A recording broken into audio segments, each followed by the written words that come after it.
Hello everyone, welcome to EduTap and welcome to the Finance 360 degree session. Today is the revision session for you all, as we have promised that after every 5 sessions we will be bringing a revision session for you all so that you can understand that how much you remember, as well as you can be prepared for the upcoming examination. As per the recent pattern of the RBI Grade B examination, we have seen that there were quite lengthy questions in the phase 1 and in the phase 2. So to make you prepare for such lengthy questions, we have brought the regular revision sessions for you all for your better preparation. Okay, so let's get started with today's revision session. But before that, do subscribe to the YouTube channel and join our Telegram channel for the PDF of today's session.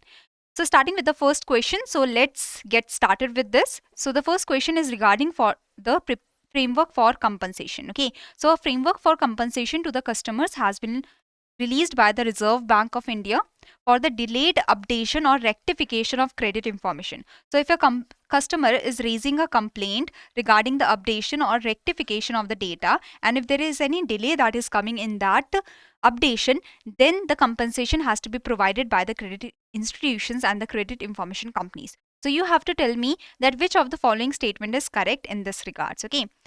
So first statement is regarding the complainants shall be entitled to a compensation of rupees 100 per day in case their complaint of the updation or rectification is not resolved within a period of 30 days. So within 30 days, the complaint has to be resolved. If it is not getting resolved, so after 30 days, every day 100 rupees has to be paid by the credit institutions or the credit information company. So credit institutions shall forward the corrected particulars of the credit information within 21 days. So credit institutions has to correct the data within 21 days so that the rest 9 days is provided to the credit information company so that they can also update the data from their end. Okay, so here it should be 21 days. So this statement is also wrong. The D statement says the complainant can approach the RBI office in Mumbai. So this is wrong. It is actually the Reserve Bank Integrated Ombudsman Scheme, under which the RBI Ombudsman office are provided. Okay, where if the complainant want and if there is any wrongful denial of compensation by the credit institutions or the credit information companies, so if there is any wrongful denial that is happening, so the complainant can raise its complaint with the Reserve Bank of India Ombudsman offices under the Reserve Bank Integrated Ombudsman Scheme. So here the D statement is also wrong because the complainant will not go to Reserve Bank of India office, the headquarters in the Mumbai. So it will not happen. So where the grievance or complaint involves inaccurate, so coming to the C statement, where the grievance or complaint involves inaccurate credit information that is provided by more than one credit institution, so in that case the complainant has to raise the complaint with the concerned credit information company. So C statement is actually correct. A, B and D statements were wrong. So here we had to find the correct statement regarding the framework. So C is the answer here. Okay. So we have discussed in length the framework for compensation to the customers, and if you had any confusion regarding the framework, you can go and see that session where the complete understanding is provided to you. Okay. So here I hope you were able to give the right answer of this question. Now coming to the next question, that is regarding the framework only. That the framework is released under which of the following acts, or we can say the credit information companies and the credit institutions which contravene or default in adherence to the directions under the framework shall be liable for penal action as per the provisions of which of the following. That means the framework is working under which of the following act, that you have to tell me. Usually if the RBI releases the framework, so we say that it is under the RBI Act, or we say it is under the Banking Regulation Act, but actually here it is under the Credit Information Companies Act that was released in 2005. So I hope you were able to give the right answer of this question also, because we have already discussed this, that the framework was released under the CICRA Act 2005. So here the right answer is only 2, that is the D is the right answer. And the framework is released and the framework is working under the CICRA Act of 2005, even though the RBI has released this framework. So the RBI has the authority to release such kind of framework under this act. Okay. Now coming to the next question, that in case of wrongful denial of compensation by the credit institution that are not falling under the Reserve Bank Integrated Ombudsman Scheme. So there are many credit institutions, or there are a few credit institutions that are not falling under the Reserve Bank Integrated Ombudsman Scheme. So in case a complainant has a complaint against such credit institutions, so where this complainant can go? That if the complainant has the wrongful denial of compensation by the credit institutions which are yet to be covered under the Reserve Bank Integrated Ombudsman Scheme, so the complainant can approach which of the following? So here the correct answer, I hope you all are able to give the correct answer, that the complainant can approach the Consumer Education and Protection cells that are functioning from regional offices of the Reserve Bank of India. So this also we have discussed that if the complainant has any wrongful denial of compensation, they can approach the Reserve Bank of India Ombudsman offices, which are 22 Ombudsman offices under the Reserve Bank Integrated Ombudsman Scheme. But if the credit institutions against which the complaint is, if they are not covered under the Reserve Bank Integrated Ombudsman Scheme, so the complainant can approach the Consumer Education and Protection Cell. Okay. Coming to the next question, that is regarding the Reserve Bank Integrated Ombudsman Scheme. So the Reserve Bank Integrated Ombudsman Scheme is very, very important because in the recent RBI Grade B exam, there was a descriptive answer question that was regarding the RBI Retail Direct Scheme. So the schemes of the RBI are very important, and such one important scheme is Reserve Bank Integrated Ombudsman Scheme, for which you should have the complete understanding, for which I have provided 2 parts so that you can have the complete understanding. And if you need to write a question, you should be able to write a question. And this is also a task to you, that try to write a descriptive answer question regarding that what is RBI Reserve Bank Integrated Ombudsman Scheme, why the Reserve Bank has launched this, as well as how it is helping the customers, okay, or consumers. Which of the following statement is incorrect regarding the Reserve Bank Integrated Ombudsman Scheme? So for now, try to answer this question. The CEPD, that is the Consumer Education and Protection Department, this was set up in 2006 and it administers the Reserve Bank Integrated Ombudsman Scheme of 2021. So this is correct. Reserve Bank Integrated Ombudsman Scheme 2021 provides for cost-free redressal of consumer or customer complaints. See, first the customer has to approach the bank, has to approach the NBFCs or the other regulated entities under the Reserve Bank of India if they have any complaint. So the customer first have to go to the regulated entities regarding the complaint it has regarding them. If the regulated entities are not replying to the complaint within 30 days or the reply or the resolution is not satisfactory for the consumer, then the consumer can approach the Reserve Bank Integrated Ombudsman Scheme. So the 30 days are provided to the regulated entities to resolve the problem.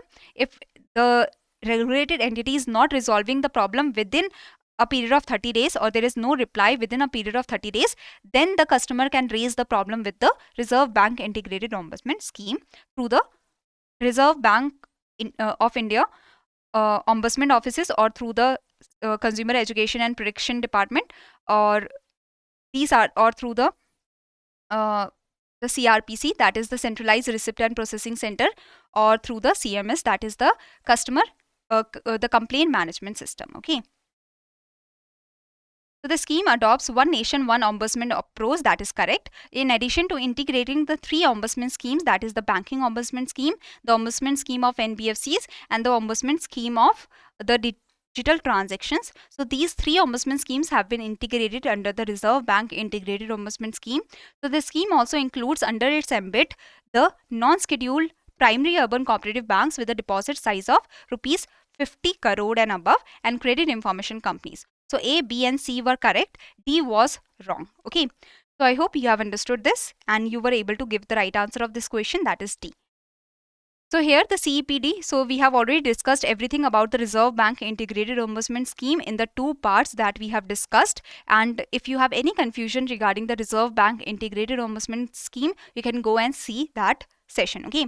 And in the Reserve Bank Integrated Ombudsman Scheme, there are 22 RBI Ombudsman offices that are present, through which you can raise your complaint. There is also the Centralized Receipt and Processing Center through which you can raise your complaint, as well as you can raise your complaint through the through the complaint management system, through the complaint management system that is provided under the RBI portal. Okay. And if the credit institutions or if the regulated entities are not falling under the Reserve Bank Integrated Ombudsman Scheme, then where you can raise your complaint with the CEPC, that is Consumer Education and Protection Cell. Okay. So now objective and everything we have discussed. So go and see that session if you are not aware about this. Now coming to the regulatory sandbox of the RBI, and this is a question regarding that. So try to give the incorrect statement regarding the regulatory sandbox. So try to find the incorrect statement. The first statement is correct, that the RBI sandbox scheme, it was introduced in 2019 and it is based on thematic cohorts, that the end-to-end sandbox process is based on themes. Okay, so there are five cohorts that have been launched till now that had the different themes. Okay, regulatory sandbox provides a controlled text regulatory environment, so this is also correct. Fifth cohort is announced with the theme neutral, so that is also correct. So A, C and D statements are correct. B is incorrect statement, and that's why this is the answer, as we had to find the incorrect statement. So regulatory sandbox, regarding this we have discussed everything, that the background, what is the meaning of the regulatory sandbox, what are the cohorts, as well as what is the meaning of the cohort and everything. So try to see this session if you want to know more about the regulatory sandbox and you are not aware about this completely. Now coming to the non-callable deposits. So the RBI has recently released a notification regarding the non-callable term deposits, which will be the term deposits without the premature withdrawal facility. So this is the facility that will also be provided to the NRE and the NRO accounts now. So now the NRIs, they can open their NRE or NRO account. So now this non-callability term deposit facility will also be provided to the NRE and NRO accounts. Okay, that can be opened only by the NRIs. So now you have to tell me that which of the following statement is correct regarding the instructions. So first of all, when you read the question, be very particular that the question is asking about correct or incorrect statement. So the banks have been permitted to offer differential rate of interest on the term deposits based on the non-callable facility. So that is also correct, that if the term deposits are callable, that means they have premature withdrawal facility, that you can take out to your money before the maturity also. So in this case you will have less interest rate. If you are without the premature withdrawal facility, so you will be getting more interest. So there is the differential rate of interest on the basis that the term deposit is with the callable facility or non-callable facility. So yes, this is correct. Banks is provided with the freedom to offer the NRE or NRO term deposits without premature withdrawal facility. That means NRE and NRO account from now onwards will have the non-callability facility. So that is also correct. But this facility will only be provided for rupees like this. All NRE and NRO term deposits that is accepted from individuals for amount of rupees 1 crore and below, they shall compulsorily have the callable facility. So what this is saying, that if there is the term deposits in the NRE and NRO account from the individuals, it is taken, the term deposits are taken. If they are 1 crore and below, then it should compulsorily have the premature withdrawal facility. Then the non-callability facility cannot be provided to them. That means for rupees 1 crore and below, there should be compulsory premature withdrawal facility. So this is wrong, because here 50 lakh was written, but it should be 1 crore. So the first and second statements were correct, and that's why C is the answer. See, the non-callability notification is a very important notification, because here the limit has been changed. Before it was 15 lakh, but now it has been increased to 1 crore. And before it was not provided to NRE and NRO term deposits, but now it has been provided for NRE and NRO term deposits also. So this we have discussed in detail, and you must know about this. If you have not seen that session, I will push you to go and see that session, because it is one of the important sessions. Okay. So now coming to the difference between the NRE and NRO account, you have to tell me the incorrect statement. So we have already discussed this in the previous session, where we discussed about the non-callability facility that has been provided to the NRE and NRO account. So starting with the first statement, try to answer that which of the following is the incorrect statement. So the first statement is saying that the NRE account can be used as a bank account to transfer foreign earnings by the NRIs. So that is correct. The NRO account can be used as a savings account to manage the income that is earned in India. So that is also correct. All deposits made to NRE account, including the interest earned, fully repatriable, that can be taken back to abroad. But in the NRO account, there are the repatriation limits, that is $1 million per financial year. So that is also correct. All deposits in an NRE account are free from income tax, correct. But the interest earned on NRO account, it is tax deductible at source. So that is also correct. NRE account can deposit foreign. So in the NRE account, NRIs can deposit their foreign earnings, which will be only withdrawal in the INR. That means in Indian rupees. So NRIs, they can deposit their foreign earnings in the NRE account, which will be converted into the Indian rupees. And when they are withdrawing, they can only withdraw the Indian rupees. So they cannot withdraw the foreign currency from the NRE account. But the NRO account can deposit the foreign currency and withdraw the Indian currency. So see, A, B and C are correct statements, but D is incorrect statement. D is the incorrect statement, and that's why we have to find the incorrect statement. D is the answer. So NRE account, it is an account of an NRI to transfer the foreign earnings. Here the foreign earnings are transferred to India in the NRE account. And in the NRE account, the INR is kept, and at the withdrawal, the INR will be withdrawn from the account. Okay, so the foreign earnings are converted into INR, and in the bank account, the INR is kept, that is withdrawn by the NRI when they want. So in the NRO account, the NRIs, they can deposit their foreign earnings, or they can deposit their Indian earnings, which will be deposited in the NRO account if they want, and that can be only withdrawn in the INR. In the NRE account, the foreign earnings can be deposited in the NRE account, which can be withdrawn only in INR. So this is the case. Okay. So now this is the homework question. As we have discussed in length about the Reserve Bank Integrated Ombudsman Scheme, and this is one of the most important schemes of the Reserve Bank of India. So you must know about the Reserve Bank Integrated Ombudsman Scheme, along with which the Centralized Receipt Processing Center and the Contact Center was also launched on November 12, 2021. So you must know about these two also. So there is a question regarding the Contact Center. So try to answer this question, okay? So now you have to tell me the homework question in the comment section, that what is the right answer of this homework question, as well as you have to tell me that out of 8, how many marks you have got. So try to give the right answer of this one, and try to tell me that out of 8, how many marks you have got. Now there is a big announcement from EduTap that we have brought for you the comprehensive guidebook for RBI, NABARD and SEBI, so that through a single guidebook you can get all your common queries answered. If you want to know about the syllabus, if you want to know about the sources to refer for the preparation, even if you want to get the previous year questions, all these information are provided in this single guidebook, and this is absolutely free of cost to save your time, to save your efforts. You can easily download this guidebook. The link is provided in the description box below. So now, if you have any query, you can comment down below. And this is the festive season that is going on. So happy Diwali to all of you. And I hope you are enjoying, as well as you are also focusing on your target, that is to clear the examination. But I also want you all to enjoy yourself and to have a good day. Okay, and happy Diwali. Okay. If you have any query, you can call us here. You can contact us through this mail ID, or you can comment down below, as well as do tell me in the comment section how many marks you have got out of 8, as well as give the right answer of the homework question.